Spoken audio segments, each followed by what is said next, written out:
Hello friends, कैसे हैं आप?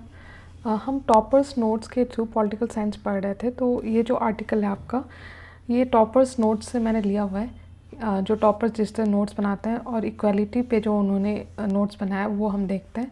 तो देखिए, जो इक्वालिटी है उस पर एक सवाल होता है कि हम किस इक्वालिटी के बारे में बात करें, कि सोशल इक्वालिटी, पॉलिटिकल या इकोनॉमिक इक्वालिटी।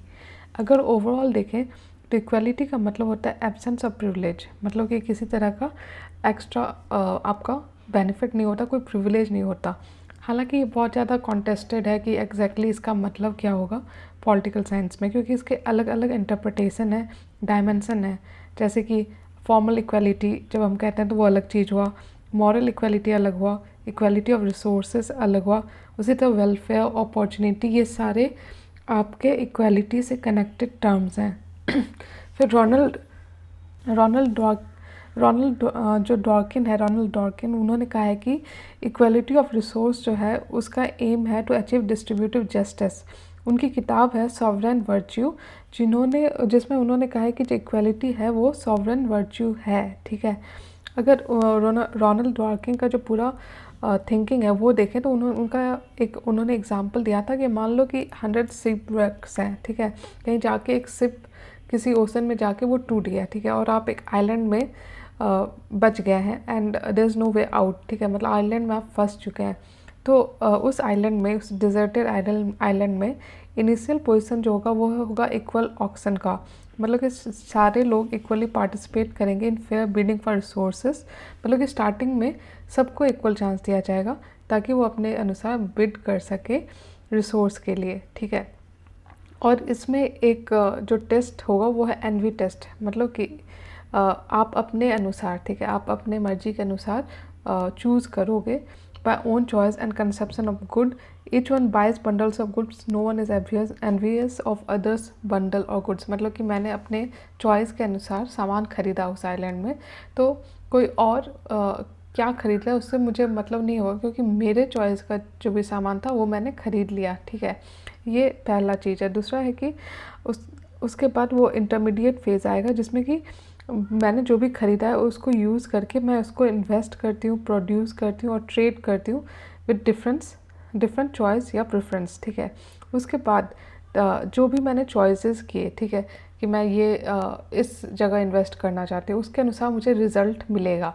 हो सकता है मेरा लक अच्छा हो तो मुझे और अच्छा रिज़ल्ट मिले, और हो सकता है ख़राब हो तो वो मतलब मैंने ख़राब तरीके से इन्वेस्ट किया तो रिटर्न भी मुझे उसी अनुसार मिलेगा। तो एंड रिज़ल्ट में हो सकता है कि मुझे ज़्यादा मिले या मेरे जो किसी और इंडिविजुअल को ज़्यादा मिल जाए उस आइलैंड में। तो इनइक्वालिटी होगा आउटकम पे, resource, income, wealth. Outcome reflects personal choice और एम्बिशन। जैसा मैंने कहा कि जो बंडल ऑफ गुड्स था या बंडल ऑफ जो भी मुझे रिसोर्स मिला उसको मैंने इन्वेस्ट किया, तो वो मैं कैसे इन्वेस्ट करूँगी वो मेरा पर्सनल चॉइस है। ठीक है, और उसी के अनुसार मुझे आउटकम मिला। तो हो सकता है उसमें इनइक्वालिटी हो, आउटकम में हो सकता है सबका एक बराबर ना हो। इसमें एक और बात जो उन्होंने कहा है वो है फेयर इंश्योरेंस मार्केट।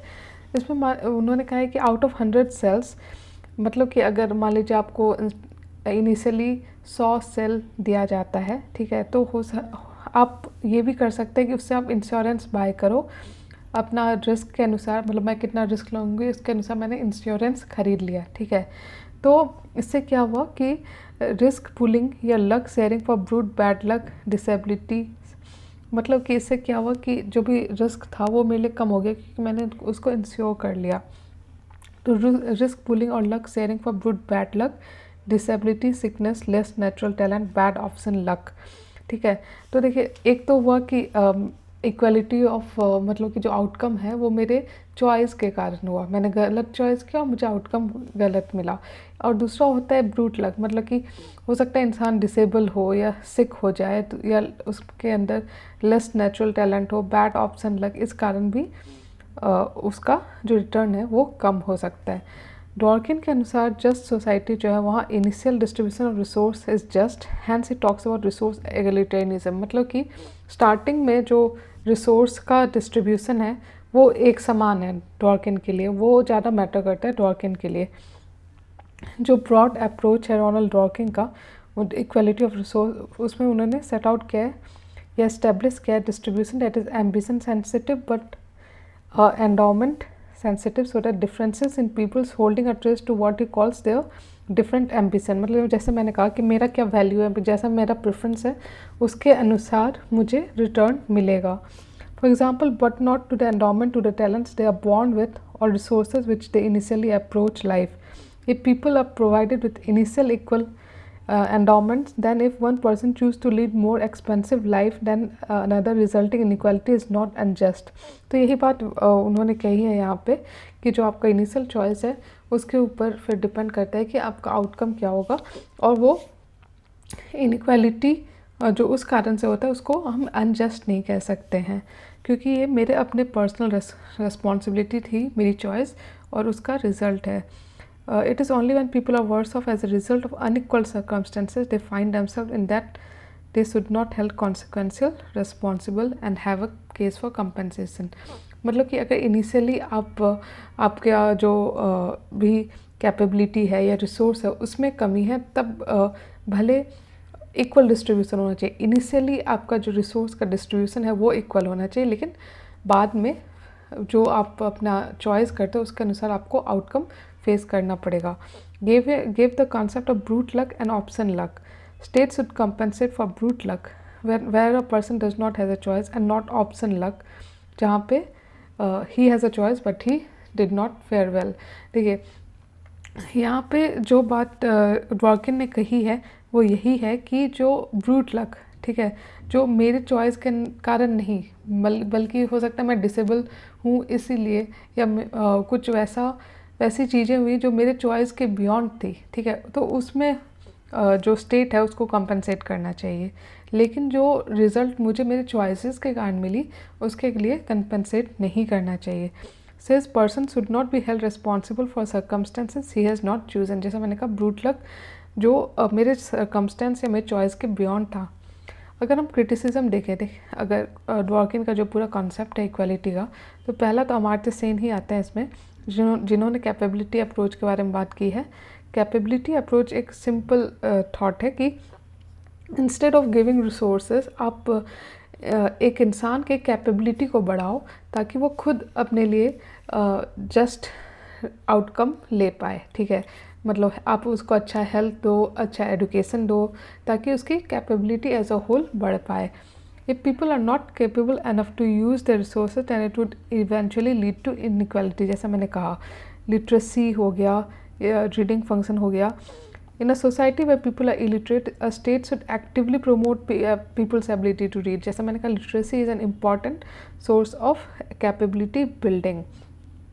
और ये कैसे हो सकता है, तो बुक्स, एजुकेशनल सर्विस, जो भी लिटरेसी का है डेफिशिएंसी उसको सही करके, ठीक है।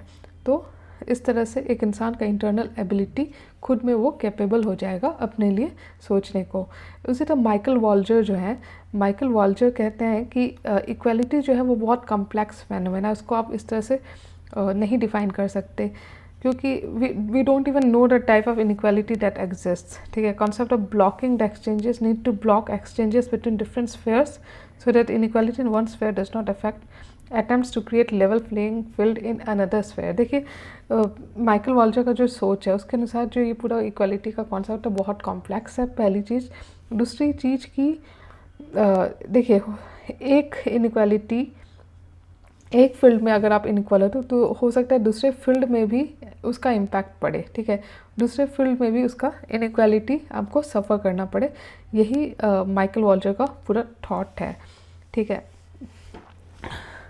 उसके बाद जो कम्युनिटेरियन स्कॉलर है, हमने दो क्रिटिसिज्म पढ़ा, पहला अमर्त्य सेन, फिर अभी माइकल वॉल्जर। तीसरा है आपके कम्युनिटेरियन स्कॉलर्स। उसके अनुसार ड्वर्किन जो है वो बहुत ज़्यादा एम्फेसिस देता है ऑन चॉइस या एम्बिशन, कि मतलब मैंने क्या चूज़ किया, ठीक है, क्या मैंने इन्वेस्ट किया जो इनिशियल रिसोर्स था उससे।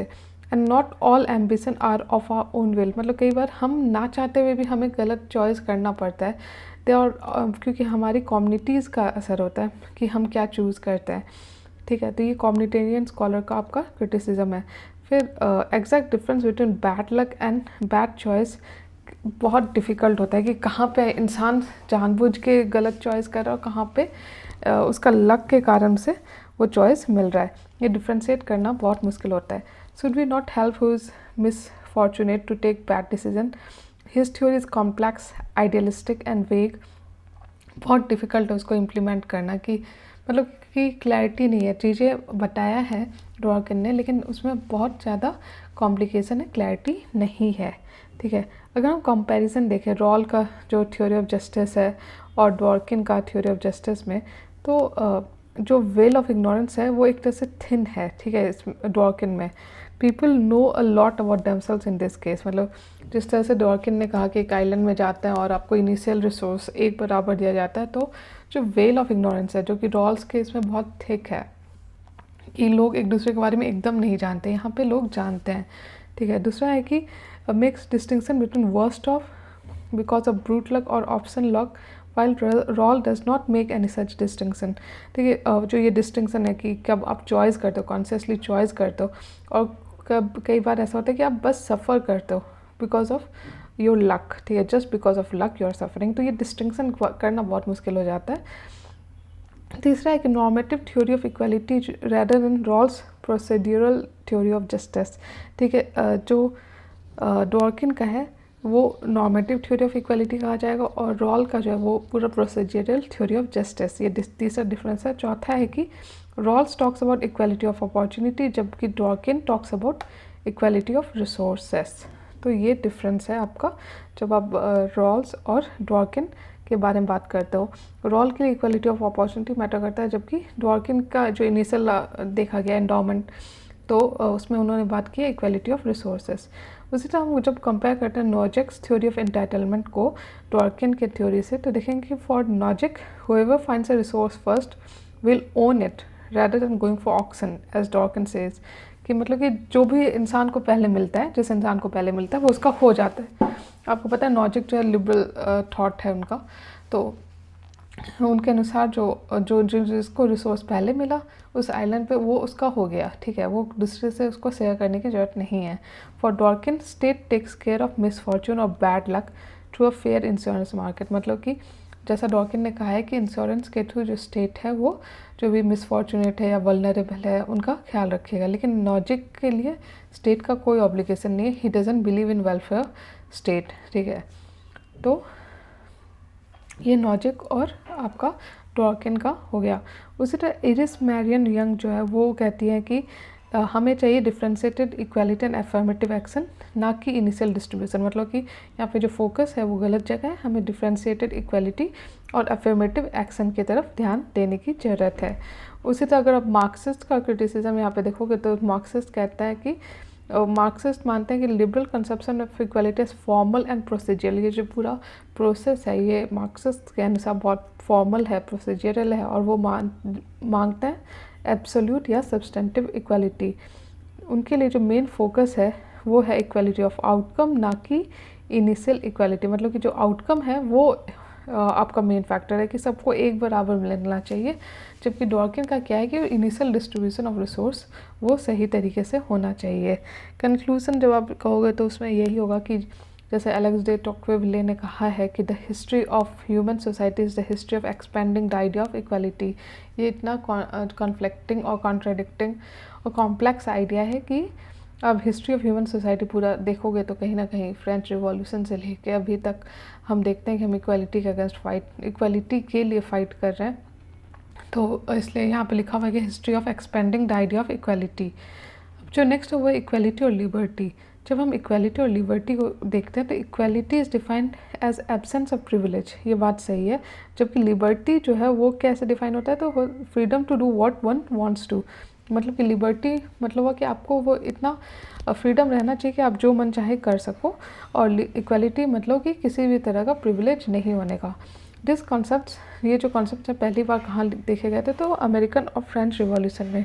ये जो डिबेट है सोशलिस्ट और कैपिटलिस्ट का, तो सोशलिस्ट के लिए सबसे इम्पॉर्टेंट है इक्वालिटी। ठीक है, कि इक्वालिटी ऑफ आउटकम होना चाहिए, लोगों को एक बराबर आउटकम मिलना चाहिए। जबकि कैपिटलिस्ट के लिए सबसे इम्पॉर्टेंट क्या है, लिबर्टी। कैपिटलिस्ट के लिए लिबर्टी ज़्यादा इम्पॉर्टेंट है इक्वालिटी से। F.A. हैयक जो है वो कहते हैं कि इनइक्वालिटी जो है is bound to emerge as in even condition of equality people will with greater skill will go head. तो यहाँ पे F.A. हैक जो कि लिबर्टेरियन है एक तरह के, वो कहते हैं कि हम अगर टोटल इक्वालिटी भी रखें, ठीक है, तब भी स्किल्स में डिफरेंस होगा और इसलिए इनइक्वालिटी निकलेगा किसी न किसी तरह। स्टेट को इंटरवीन नहीं करने को कहते हैं F.A. हैक, क्योंकि वो इक्वालिटी ऑफ आउटकम के लिए पूरा जो इंडिविजुअल फ्रीडम है उसको आप डिस्ट्रॉय कर रहे हो कि कोई किसी के पास ज़्यादा स्किल है तो ऑफकोर्स वो उसको बेटर आउटकम मिलेगा। उनके इस हैक के अनुसार जो सोशल जस्टिस का पूरा कॉन्सेप्ट है वो मिराज है, लिबर्टी जो है वो ज़्यादा इम्पॉर्टेंट है इक्वालिटी से। रॉल्स का जब हम देखते हैं फिर कि रॉल्स ने पूरे जो प्रिंसिपल को रिकॉन्साइल किया है, उनका जो थ्योरी ऑफ जस्टिस है उसमें उनके अनुसार इनइक्वालिटी जो है तभी जस्टिफाइड होगी जबकि वो मैक्सिमाइज़ करती है पोजीशन ऑफ लिस्ट एडवांटेज। जो उनका आप थ्योरी ऑफ जस्टिस है उसमें वो पढ़ोगे तो उसमें उन्होंने ये बात क्लियरली कही है कि इनइक्वालिटी वहीं तक जस्टिफाइड है जहाँ पे वो जो लिस्ट एडवांटेज है, जो सबसे ज़्यादा वीक है, उसके पोजीशन को और ज़्यादा स्ट्रॉन्ग करती है। इसको इन्होंने डिफरेंस प्रिंसिपल भी माना है, डिफरेंस प्रिंसिपल भी इसे कहा जाता है। लिबर्टी जो है वो प्री कंडीशन है इक्वालिटी की रॉल्स के अनुसार। जैसा कि रॉल्स का जो पूरा लेक्सिकल ऑर्डर है, जब आप थ्योरी ऑफ जस्टिस पढ़ोगे तो उसमें देखोगे तो लिबर्टी जो है वो सबसे इम्पॉर्टेंट है फॉर मतलब कि इक्वालिटी के लिए सबसे पहले लिबर्टी आता है। When people will have liberty, it will automatically result into differences because people will differ in talented. These differences need to appear just.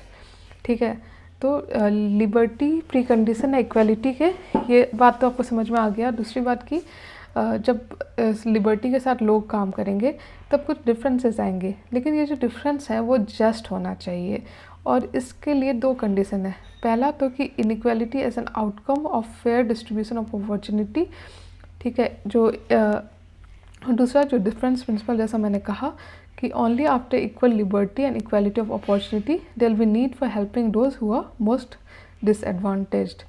Scholars जैसे अरिस्टोटल हो गए या रॉल्स हो गए, उन्होंने कहा है कि इक्वलिटी जो है वो प्रोपोर्शनेट होना चाहिए।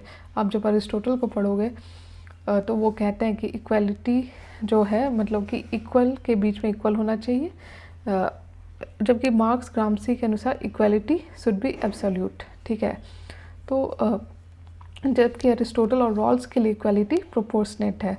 उसी तरह अमार्त्य सेन को जो हम देखें तो उनके लिए liberty holds no value unless people are made equal in terms of capability. जैसा इनका रहा है कि इन्होंने कैपेबिलिटी अप्रोच पे बात की है, ठीक है। तो उनके अनुसार जब तक लोगों के पास कैपेबिलिटी नहीं होगी तब तक लिबर्टी का कोई वैल्यू नहीं है, ठीक है। तो ये लिबर्टी और इक्वालिटी का जो ये कनेक्शन है ये आपको देखना पड़ेगा। इससे क्लियर है कि जो इक्वालिटी है वो बहुत ज़्यादा एसेंशियल है for the existence of freedom. मतलब कि इक्वालिटी और लिबर्टी का जो कनेक्शन है, इक्वालिटी लिबर्टी के लिए भी बहुत ज़्यादा एसेंशियल है। Equality is as impediment to liberty, equality gives state a lot of power to curb liberty. देखिए जैसा कि मार्क्सिस्ट स्कॉलर्स हैं वो इक्वालिटी ऑफ आउटकम्स चाहते हैं या जो इक्वालिटी है उसको सबसे ज़्यादा इंपॉर्टेंस देते हैं इंस्टेड ऑफ लिबर्टी। तो लेकिन इससे क्या होता है कि स्टेट को बहुत सारा पावर हो जाता है इन द मतलब कि for the sake of equality they would intervene, और हो सकता है इस कारण से लिबर्टी जो है, जो आपका फ्रीडम है वो कम हो जाए। Also excessive focus on equality of outcomes prohibit liberty and disincentivizes people to work hard. This creates lower resources for distribution and further perpetuates inequality. तो ये जो पूरा रीज़न है कन्फ्लिक्ट का, ये है due to scarcity of resources and nature of distribution. दूसरा, when equality is understood as equality of outcome and liberty as freedom to choose. ये सारा जो कन्फ्लिक्ट अब देखिए, पहला तो इसलिए क्योंकि रिसोर्स की एक लिमिट है, ठीक है। दूसरा कि इक्वालिटी जो है वो is understood as equality of outcome and liberty as freedom to choose, जबकि दोनों एक दूसरे से कनेक्टेड है। लिबर्टी और इक्वालिटी इक्वेटेड विद फेयरनेस, मतलब कि दोनों का बैलेंस जरूरी है। जब हम फेयरनेस का बात करते हैं, जब हम जस्ट का बात करते हैं, तो अगर कॉम्प्लीमेंट्री जिन स्कॉलर्स ने कहा है कि दोनों कॉम्प्लीमेंट करते हैं वो है हर्बर्ट ए डीन। उनके अनुसार लिबर्टी और इक्वालिटी जो है उसमें कन्फ्लिक्ट नहीं है, they are just different facts of the same idea. मतलब कि एक कॉइन के दो साइड हैं दोनों, ठीक है। उसके बाद इंडियन गवर्नमेंट ने भी जिस तरह से अलग अलग तरह से अफर्मेटिव एक्शन लेके दिखाया है कि लिबर्टी और इक्वालिटी आपका कॉम्प्लीमेंट्री है, ठीक है। फिर तीसरा है आपका इसमें कि जो ये पूरा डिबेट है वो एंड हुआ after Francis Fukuyama's end of history thesis, जिसमें उन्होंने कहा था कि लिबरलिज्म जो है वो उसकी विक्ट्री हो गई है कम्युनिज्म यानी इक्वालिटी पे, मतलब लिबर्टी जो है इक्वालिटी पे उस पर उसकी जीत हो गई है। लेकिन फिर थॉमस पिकेटी की जो काम है उसमें उन्होंने कहा कि इनइक्वालिटी और ज़्यादा बढ़ रही है। थॉमस पिकेटी की किताब है capital in the 21st century, जिसमें उन्होंने कहा कि जो इनइक्वालिटी है वो ग्रो कर रही है और जो लैक ऑफ इक्वालिटी है वो एक तरह से थ्रेट है टू फ्रीडम इटसेल्फ, जो कि आप कनेक्ट कर सकते हैं अरिस्टोटल के थ्योरी ऑफ रिवॉल्यूशन से, जिसमें उन्होंने कहा है कि अगर इनइक्वालिटी रहती है तो वो भी एक कारण हो सकता है फॉर रिवॉल्यूशन। इस तरह से हम देखते हैं। फिर लास्की और मैकफर्सन का लास्टली कि दोनों लास्की और मैकफर्सन भी मानते हैं कि दोनों जो ये लिबर्टी और इक्वालिटी है वो कॉम्प्लीमेंट्री प्रिंसिपल है। लास्की ने यहाँ तक कहा है कि who has equality must not be obstacle in the way of liberty, they actually did not understand the true meaning of liberty itself, ठीक है। तो इस तरह से लास्की और मैकफर्सन का कोट है ये। तो इस तरह से हमने टॉपर्स नोट्स जो इक्वालिटी पे है वो देख लिया। आई होप आपको वीडियो अच्छा लग रहा है, समझ में आ रहा है। अगर अच्छा लग रहा है, समझ में आ रहा है तो प्लीज़ लाइक कीजिए और मेरे चैनल को सब्सक्राइब कीजिए। Thank you.